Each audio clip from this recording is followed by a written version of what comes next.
Thanks for your support as a channel member, Rotmo. Well, you only went and did it again yesterday. That's 4 episodes in a row now. We've smashed 1,000 likes on this series, and on a Sunday yesterday, no less as well. Traditionally, a very slow day for Football Manager content. Thank you very much for the support on the series so far. It is massively appreciated. If we can smash 1,000 likes again on this video, that would be amazing. I am starting to wonder what's going to end first. Our run of 1,000 likes an episode or our unbeaten run, because we still haven't lost in this series, which is even madder.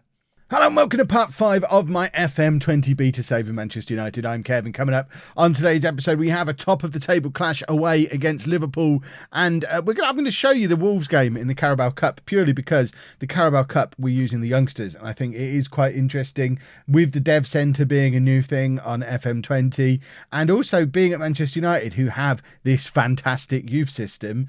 It's quite interesting to see how the youngsters are developing. So I'm going to show you the Carabao Cup game as well. On the topic of youngsters developing, Mason Greenwood, still our top scorer, still hasn't scored in the Premier League, but he's scoring in all these other competitions. But since you were last with me, things are continuing to go well.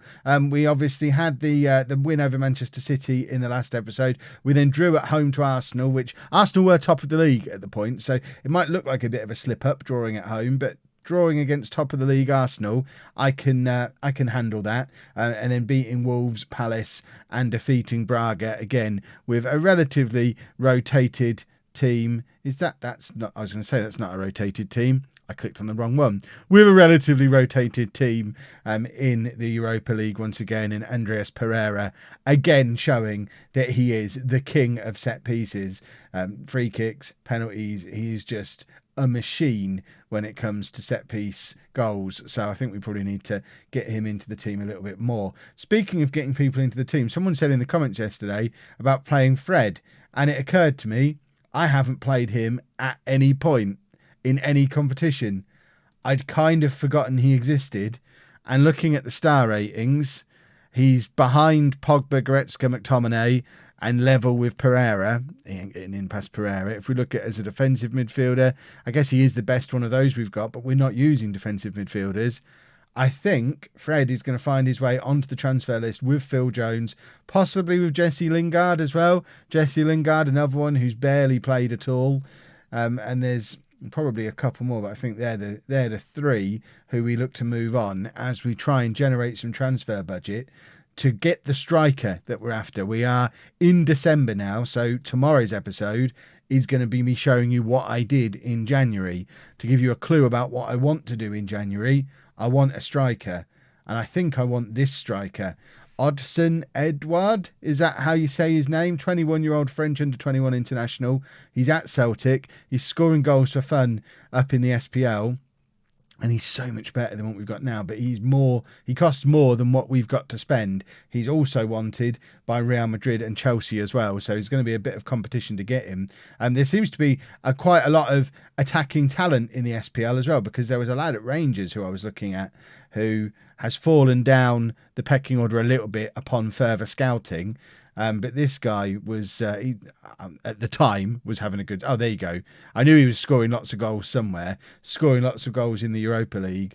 But he, although would probably still potentially be an improvement, although I don't really understand what's gone on here. He's slightly better than Marshall. I guess, potential-wise, yeah, we're not going to get Morelos. But I am very keen on Addison Edward. But we need to be able to afford him. So I think it probably is sensible, all that being said, to offer out Fred and stick him on the transfer list. Do exactly the same with Phil Jones. Offer him out. Well, he's already on the transfer list, but offer him out again. And I think we'll do the same thing with Jesse Lingard as well, who I had not realised Jesse Lingard was 27 years old. How? Just go. You are not needed here, young man. Get out. So if we can get even one of them out of the club, that should then free up the money we need to go and get the striker, who could be the missing piece of the puzzle as we try and stay in this title race. But obviously we could end up top of the league before all that, because if we beat Liverpool now, we will go top, and Arsenal's result goes our way, we'll go top of the league. So this is the team that we're taking to Liverpool. We've got De Gea in goal, a back four of Gaia, Maguire, Bailly and Wan-Bissaka, Pogba and Goretzka in midfield, Rashford, Rodriguez and Gnabry behind, Martial up front. Let's get into the game. Let's try and keep our unbeaten run going at the very least, but if we can do to Liverpool what we did to Manchester City and sneak a win when we probably didn't really deserve one, that would be utterly delightful. I would be very much on board with that. So team talk wise, this is the first team talk I've done saying we're underdogs. I don't think I even said we were underdogs against Man City, which was weird because they're also a very good team. Although I guess Liverpool are top of the league. They've only lost once this season. They were the team who were unbeaten with us for the longest. They were the last team apart from us to lose their unbeaten record. Is Fabinho playing centre-back for Liverpool? Is that a thing that he does? I only really know him from Monaco 2 years ago on the beta, where he was a right back / box-to-box midfielder, and from FIFA, where he's in my ultimate team as a central midfielder. Pretty sure he shouldn't be playing centre-back unless I've missed something from real life. But he's definitely playing there for them today alongside Van Dijk, which is interesting. Let me know down in the comments, is that a thing? Am I that out of touch? This is what happens when I only learn about footballers through playing video games. I don't know about real life stuff that might be going on with them. Liverpool on the attack here. Salah with the free kick, and they have scored. It's Ronaldo with the header off the underside of the bar. It's a well-worked set piece, but it's always disappointing in a big game like this to concede a goal to a set piece. I don't mind getting outplayed and getting a goal, but for a cross to come over from a free kick, De Gea to flap at it the way he has, and for Liverpool to have two men over on that back post completely unmarked, is very disappointing. Let's have 10 minutes of passion before half-time to see if we can find a way to weasel ourselves back into this game. I mean, big picture stuff, even if we lose today, I think everyone in the world, certainly all Manchester United fans, probably would have accepted a defeat against Liverpool in exchange for being third in the league after 16 games, only 6 points behind them. Wouldn't you? In the current real-life circumstances, I think you probably would. As much as it pains you to say you would, because obviously you don't want to lose against Liverpool, and you certainly don't want to accept you'd be happy to be 6 points behind them. I think this is where I need to look at the real league table. There's probably not 6 points between them in real life, is there? I have no idea. Right. Assertive. I know we're the underdogs here. Go out there and give the fans a performance to cheer for. We need to do something a little bit different in this second half. We are dominating possession again, the way we have done in every game this season, pretty much. More so even than we did against Manchester City.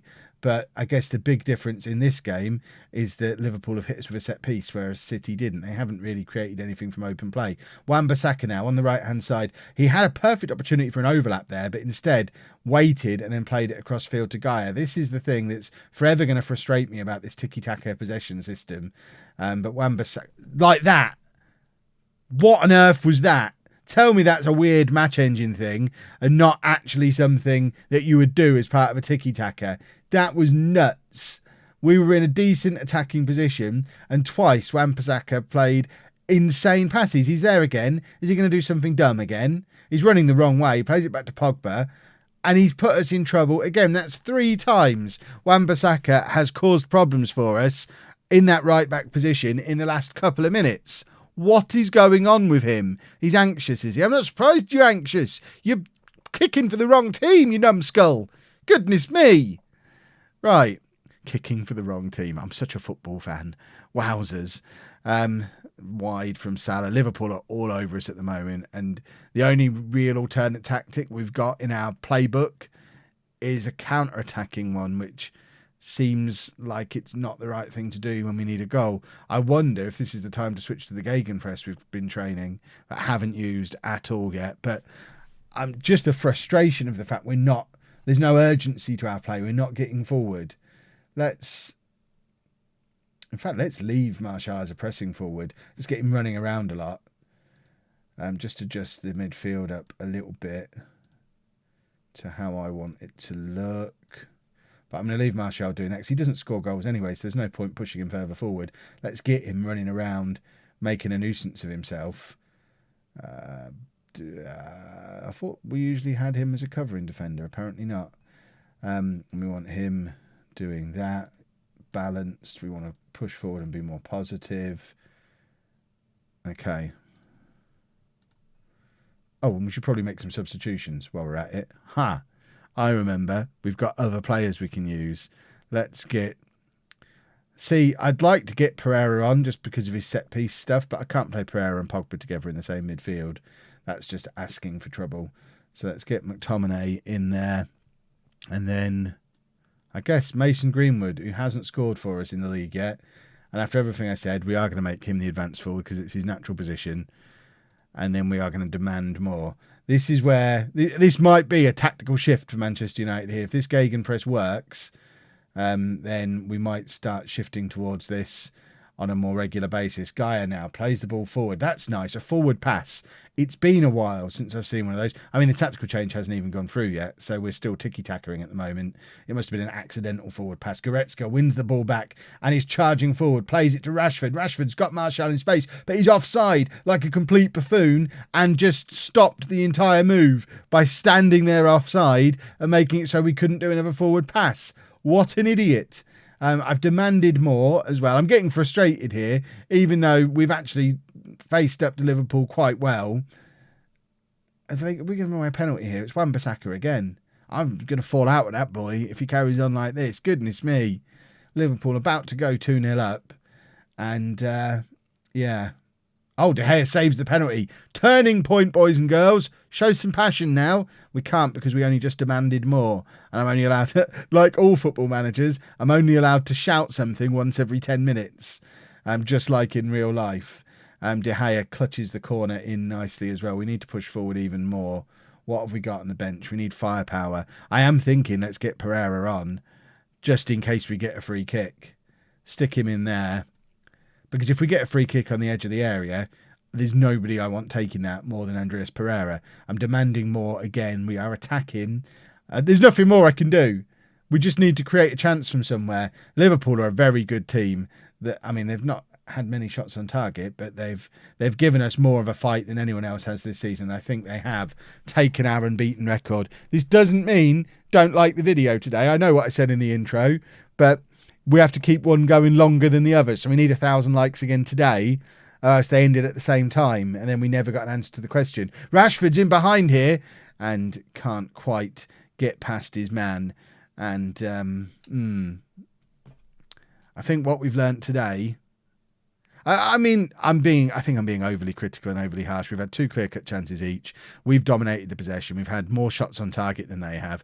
I think the difference today is they had a good set piece that went their way, and we haven't got a striker yet. I think that's the only difference between the two teams. There was a cross came in there from Wan-Bissaka. If we'd have had a striker, we could have grabbed a dramatic late equaliser. Gaia now trying to get into a crossing position but can't, and the game is over.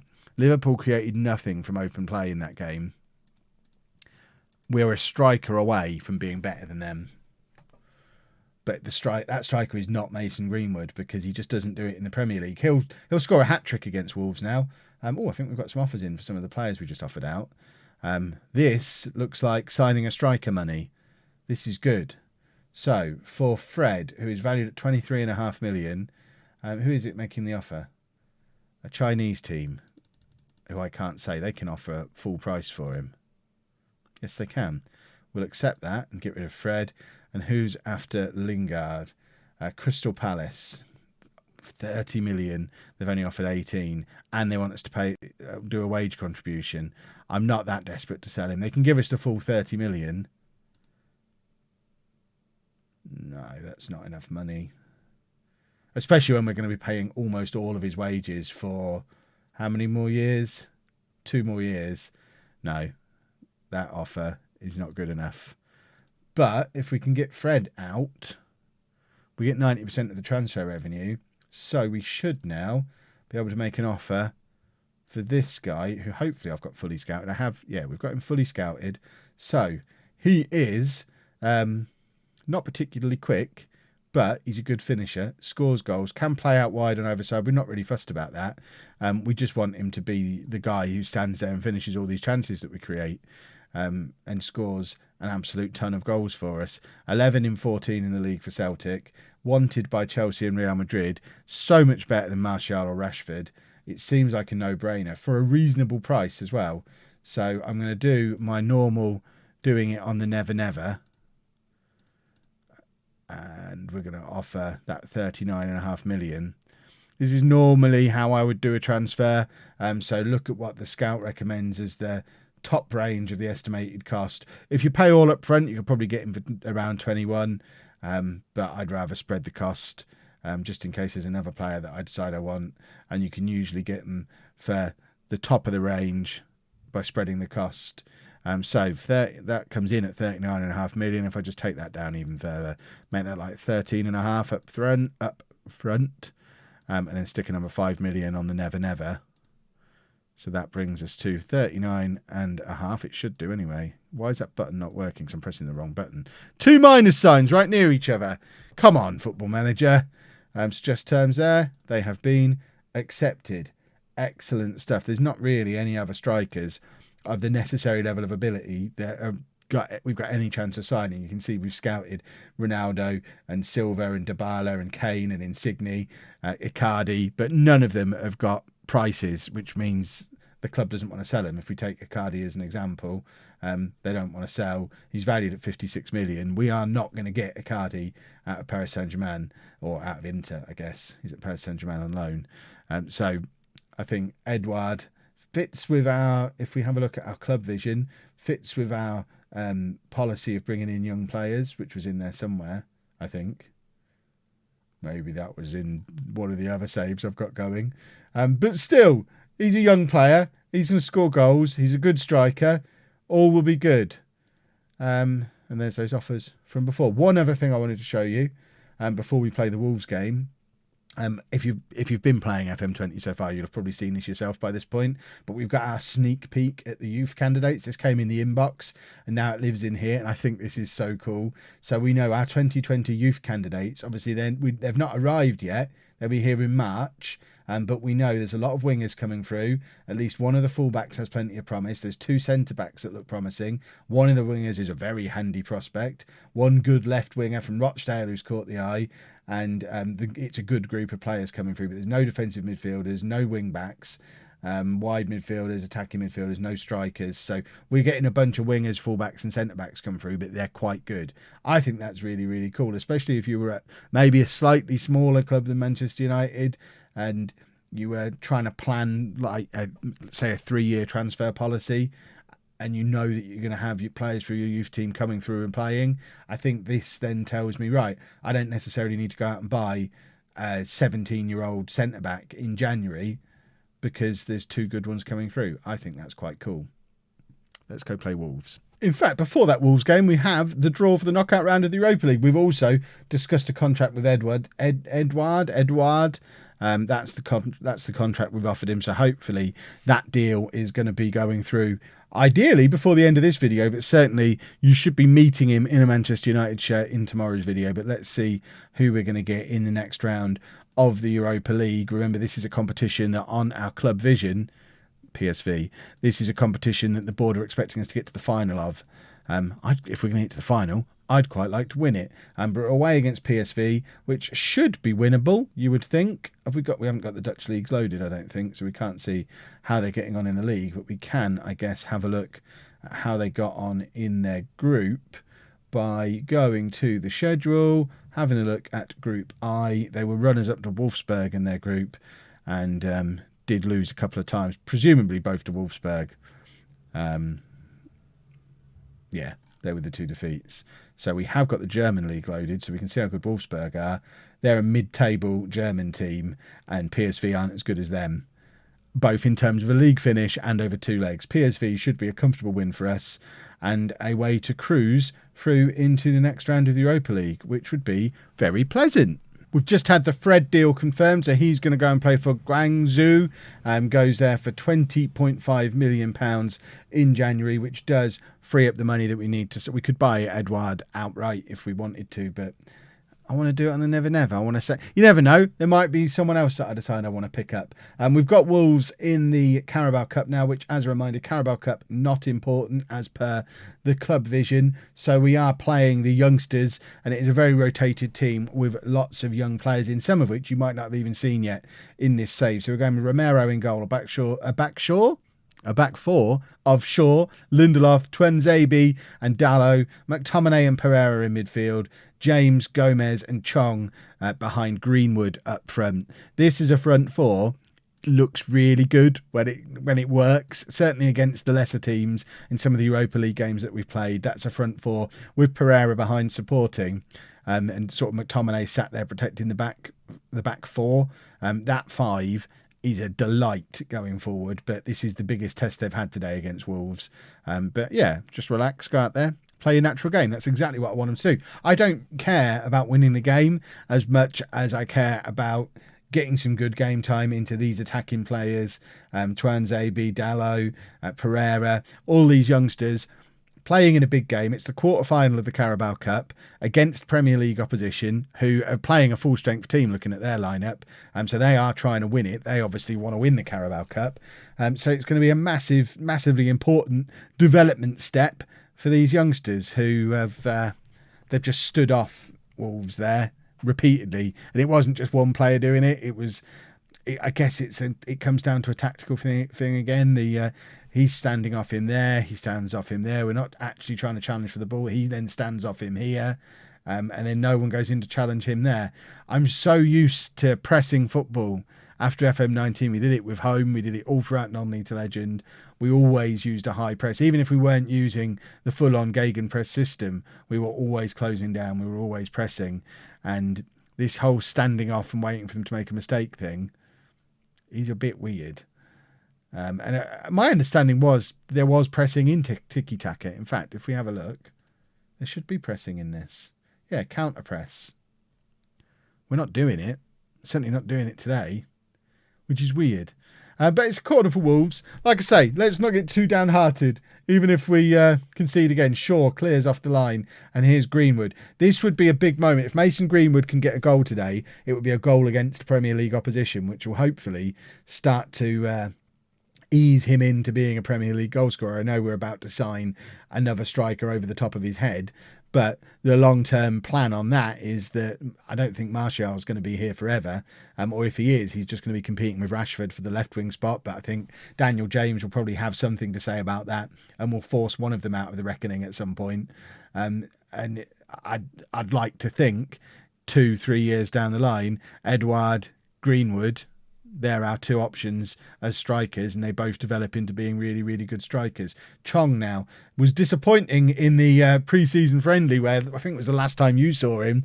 He's played in a few friendlies since in that inside forward role, and as you saw there, he's got he doesn't have much in the way of inhibition. It was a lovely, audacious effort from range, hits the post, and we go again. I did notice there before, Greenwood is looking anxious. We might need to have a little look at some of his mentals, maybe sort him out with a mentoring group, because I am starting to worry that, yes, he's got oodles of talent and scores well against teams that he knows he's better than, but he does seem to have a little bit of a mental brick wall against the bigger sides.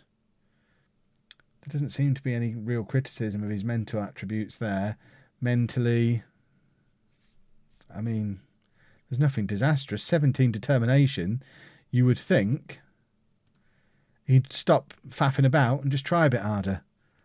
Apparently not. Let's get him to show some passion. He's now frustrated and furious. That's better than being anxious, I think. I don't want him to be afraid to try something. I want him to be angry that what he's trying is not working. That's fine.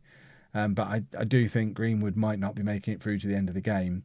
But let's assertively tell everyone to dig in, do their thing.